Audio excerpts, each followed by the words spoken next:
सभी दर्शकों का बहुत बहुत स्वागत है ग्रेस श्रावस्ती चैनल पर। दोस्तों, ये नेशनल हाईवे 730 है। गिरौला से इकौना जाने वाला मार्ग मोहनीपुर से पहले पड़ता है भगवानपुर बनकट, और भगवानपुर बनकट में मुख्य मार्ग पर ही सरयू नहर का पुल बना हुआ है। तो रात के 1:30 बजे के करीब में सूचना मिली कि माल से लदा हुआ एक लोड ट्रक सरयू नहर के रेलिंग को तोड़ते हुए नहर में गिर गया है। बहुत ही भयंकर सड़क हादसा आप देख सकते हैं श्रावस्ती जनपद के भगवानपुर बनकट गांव से, जहां पर मुख्य मार्ग पर जो सरयू नहर का रेलिंग बना हुआ है, सीमेंटेड रेलिंग है, उसको तोड़ते हुए सरयू नहर में गिर गया है। जो ड्राइवर है, किसी तरीके से ड्राइवर ने रात के 1:30 बजे अपनी जान बचाई है। जानकारी मिली है कि जब ट्रक सरयू नहर में गिर गया तो आसपास जो गाड़ियाँ चल रही थी नेशनल हाईवे पर, 2-4 गाड़ियाँ, उन लोगों ने उतर करके किसी तरीके से पानी में कूद करके ड्राइवर को निकाला है, क्योंकि उसका एक हाथ टूट चुका था। बहरहाल उसको इस वक्त अस्पताल में भर्ती कराया गया है, लेकिन दुर्घटना का कारण आखिरकार क्या हो सकता है, ये सोचने वाली बात है। अक्सर यहाँ पर जितनी भी दुर्घटनाएं हुई हैं आज तक, लगभग 1 दर्जन हादसे मैंने देखे हैं यहाँ पर। ये जो सरयू नहर पे जो सीमेंटेड रेलिंग बना हुआ है, सपोर्ट, ये दरअसल टूटा हुआ है। इससे पहले भी हमने दिखाया था कि यहाँ पर ट्रक पलट गया था, लेकिन एक बार एक ट्रक जो है सरयू नहर में फंस गया था, नीचे गिरा नहीं था, लेकिन इस बार तो पूरी तरीके से गिर गया है। तो आखिरकार हादसे का कारण क्या हो सकता है? सबसे पहला, क्योंकि ड्राइवर हमको मौके पर मिला नहीं, ड्राइवर इस वक्त अस्पताल में भर्ती है, तो सबसे पहले जो गेस लगाया जा रहा है कि हो सकता है ये ट्रक बहराइच की तरफ से जा रही थी, या ये हो सकता है कि ये ट्रक बलरामपुर की तरफ से आ रही। जिस तरफ इसका मुंह है, ऐसा देखने से लगता है कि ये ट्रक बलरामपुर की तरफ से आ रही, यानी इकौना की तरफ से आ रही थी और बहराइच को जा रही थी। तो हो सकता है कि किसी ने ओवरटेक किया हो और किनारा साइड लग गया हो उसका, जिसके बाद में इसको रेलिंग को तोड़ते हुए ट्रक जो है सरयू नहर में गिर गया हो। सबसे बड़ी जो संभावना है यही हो सकती है, क्योंकि अक्सर यहाँ पर जितने भी हादसे हुए हैं आज तक इस नहर के पास में, अक्सर देखा गया है कि ओवरटेक करने की वजह से होता है। तो सबसे पहले ऐसा लगता है कि रात के अंधेरे में किसी ने कट मार दिया हो, किसी ने साइड मार दिया हो, साइड के मारने के कारण जो है ये ट्रक सरयू नहर में गिर गया हो। दूसरी संभावना जताई जा रही है कि जो छुट्टा मवेशी हैं, जो छुट्टा गौवंश सड़कों पर घूमा करते हैं, उनको बचाने के चक्कर में आजकल देखा जा रहा है कि सड़क हादसे हो सकते हैं। और इस वक्त जनपद में भयंकर कोहरा हो रहा है, तो कोहरे में शायद उसको दिखाई ना पड़ा हो, ये भी हो सकता है। तो 3-4 कारण ऐसे मुख्य दिखाई पड़ रहे हैं जो हो सकते हैं। मैं बहुत ही क्लोजअप आपको दिखाना चाहूँगा किस तरीके से सीमेंटेड रेलिंग जो बनी हुई है उसको तोड़ते हुए। ज़रूरत है कि यहाँ पर लोहे का रेलिंग लगवाया जाए, ताकि कोई इस तरीके का हादसा न होने पाए। इस ट्रक के अंदर जो है माल लदा हुआ है और ट्रक के दोनों पहिए निकल गए हैं। ट्रक के आगे का दोनों पहिया निकल गया है और ड्राइवर का कहीं कुछ पता नहीं है। आसपास के लोगों के द्वारा ये जानकारी दी गई है कि ड्राइवर का एक हाथ टूट गया है, जिसको चलते हुए राहगीरों ने रात को पानी से बाहर निकाला है और उसकी जान बचाई है।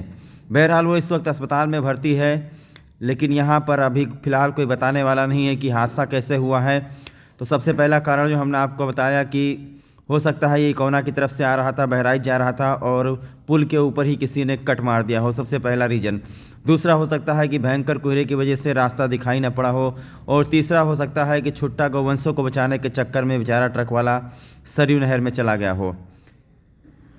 तो श्रावस्ती जनपद में सबसे ज़्यादा जो सड़क हादसा होता है वो नेशनल हाईवे 730 कटरा बोधसली श्रावस्ती से लेकर के गिलौला के बीच में, सीताद्वार के बीच में होता है। और इस सरयू नहर पर तो कई हादसे हो चुके हैं, कई बार हम यहाँ पर पहुँचे हैं, कई बार जो है वाहन इस सरयू नहर में गिरे हैं, लेकिन आज तक किसी की जान नहीं गई है। ये गनीमत रही कि जान बच गई है। यहाँ पर जो राहगीर थे, राह में चलने वाले, उन्हीं राहगीरों ने ट्रक ड्राइवर को बचाया है। और ये जो सीमेंट की दीवार, जो सीमेंट का रेलिंग बना हुआ है सरयू नहर के ऊपर, इसको तोड़ते हुए अंदर गया है। गनीमत रही कि ट्रक किनारे गिरा है। अगर ये ट्रक बीच में गिरा होता तो शायद अब तक ये ट्रक बह गया होता, क्योंकि सरयू नहर बहुत ही गहरा है। कल रात को 1-1:30 बजे के करीब का ये हादसा बताया जाता है। श्रावस्ती ज़िले में कोहरे ने दस्तक दे दी है। इस वक्त भयंकर कोहरा हो रहा है और कोहरे के कारण श्रावस्ती ज़िले में देखा जा रहा है कि बहुत सारे सड़क हादसे हो रहे हैं, बहुत सारे वाहन दुर्घटना का शिकार होकर क्षतिग्रस्त हो रहे हैं, टूट जा रहे हैं। तो ऐसे में ये ट्रक जो है, अब इसको निकालना बहुत बड़ी समस्या हो गई है कि इस ट्रक को कैसे निकाला जाएगा, क्योंकि एक तो सरयू नहर में पानी भरा हुआ है और ऊपर खींचने के लिए मेरे ख्याल से बहुत ही बड़ी मशीन की ज़रूरत है, हाइड्रा मंगाया जाएगा, जेसीबी मंगाया जाएगा, कोई तरीका लगा करके इस ट्रक को बाहर निकाला जाएगा। अब ये नहीं पता कि इसके अंदर क्या माल भरा हुआ है, वो माल भी जो है ख़राब हो सकता है। तो भगवानपुर बनकट गांव है ये, नेशनल हाईवे 730 इकौना यहाँ से मात्र 4 किलोमीटर रह जाता है। रात के 1:30 और 2 बजे के करीब में ये सड़क हादसा हुआ है, जिसके बारे में कोई जानकारी नहीं है कि सड़क हादसा हुआ कैसे है। अब आप लोग कमेंट में बताइए कि ये ट्रक आखिरकार कैसे पलट गया, क्या हुआ इस ट्रक के साथ रात में।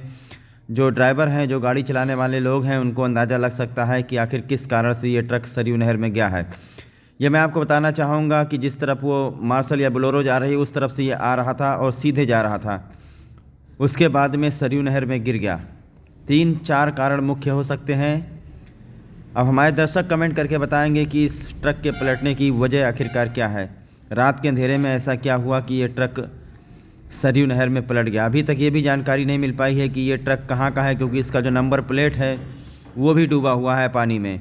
ना ड्राइवर का पता है, ना ट्रक के मालिक का पता है। तो ग्रेट श्रावस्ती चैनल आप सभी लोगों से अपील करता है दोस्तों, इस वक्त श्रावस्ती जनपद में भयंकर कोहरा हो रहा है, कोहरे में रास्ता दिखाई नहीं पड़ता है। ऐसे में आप लोग अनावश्यक रूप से रात को यात्रा बिल्कुल ना करें। और दूसरी बात, किसी भी ट्रक को पुल वगैरह, पुल के ऊपर तो बिल्कुल ओवरटेक ना करें। अगर पुल के ऊपर आप ओवरटेक करेंगे तो साइड में जगह नहीं बचेगा, और अगर साइड में जगह नहीं बचेगा तो आप हादसे का शिकार हो जाएंगे। अभी कल या परसों रात को ही श्रावस्ती जनपद के बौद्धस्थली में यूपीटी होटल के पास में एक कार और एक डंपर की टक्कर हुई है, जिसमें 2 लोग बुरी तरीके से घायल हो गए थे। दोनों का सिर फट गया था, हालांकि उनकी जान बच गई है। लेकिन देखा जा रहा है कि नेशनल हाईवे पर 2 वजह हैं जो बहुत ही ज़्यादा सड़क हादसे का सबब बनते हैं। सबसे पहला वजह हो सकता है कि छुट्टा गौवंशों को बचाने के चक्कर में ये ट्रक सरयू नहर में पलट गया। यहाँ पर मैं आपको दिखाना चाहूँगा, पहले से दीवार टूटी हुई है। ये 3 महीना पहले हमने आपको खबर दिखाई थी कि यहाँ पर भी इससे पहले भी 3 महीना पहले एक हादसा हो गया था। एक और ट्रक बेकाबू होकर के, बहरहाल वो पलटा नहीं था, वो उसका एक पहिया इधर लटक गया था, लेकिन वो बच गया था। लेकिन इस बार तो पूरी तरीके से सरयू नहर में गिर गया है। सोचिए क्या आलम रहा होगा जब रात के 1 और 1:30 बजे के करीब में ट्रक इस सरयू नहर में गिरा होगा, तो ड्राइवर का क्या हाल हुआ होगा। स्थानीय लोगों के द्वारा ये जानकारी दी गई है कि ड्राइवर का एक हाथ टूटा है, जिसको आसपास के राहगीरों की मदद से सरकारी अस्पताल में भर्ती कराया गया है, शायद बहराइच में भर्ती कराया गया है। ट्रक के मालिक का अभी तक पता नहीं है, ना ही कोई निकालने वाला है। इसके अंदर जो माल भरा हुआ धीरे धीरे ख़राब होता जा रहा है, और पूरा पुल जो है क्रॉस कर गया था। आखिरी में जो है ये पूरा का पूरा पुल क्रॉस कर गया था। ये जो पहले दीवार टूटी हुई है ये तो पहले की टूटी हुई है, लेकिन जहाँ पर ट्रक गिरा हुआ दिखाई दे रहा है पूरा पुल क्रॉस कर गया था, थोड़ा सा बचा था। ऐसे में हो सकता है कि किसी ने ओवरटेक किया हो और किसी ने किनारा साइड मार दिया हो, उसके बाद में ट्रक सरयू नहर में पलट गई हो। बहरहाल अभी तक अगर ड्राइवर मिल जाता तो उससे कुछ पूछताछ होती, लेकिन ड्राइवर मिला नहीं है, तो कुछ अंदाज़ा नहीं लग रहा है कि सड़क हादसा आखिरकार कैसे हुआ है। 2 ही 3 कारण हो सकते हैं, या तो ओवरटेक करने के चक्कर में, या तो कोहरे की वजह से, या तो छुट्टा जानवरों को बचाने की वजह से। 3 ही कारण हो सकता है, क्योंकि नेशनल हाईवे पर जितने सड़क हादसे होते हैं इन्हीं 3 कारणों से होते हैं। ओवरटेक करने के चक्कर में सबसे ज़्यादा नुकसान होता है लोगों का, या फिर ऐसा हो सकता है कि सामने से कोई ऐसी गाड़ी आ गई हो जिसका एक हेडलाइट जल रहा हो। जैसे आजकल देखा जा रहा है, लोग ट्रक लेकर गुजरते हैं तो एक ही हेडलाइट जलता रहता है। तो ऐसे में इस ट्रक वाले को धोखा हो गया हो और ये मोटरसाइकिल समझ लिया हो, और बाद में ट्रैक्टर से जो है टक्कर हो गई हो। बहरहाल कमेंट करके बताइए इस सड़क हादसे का कारण क्या हो सकता है।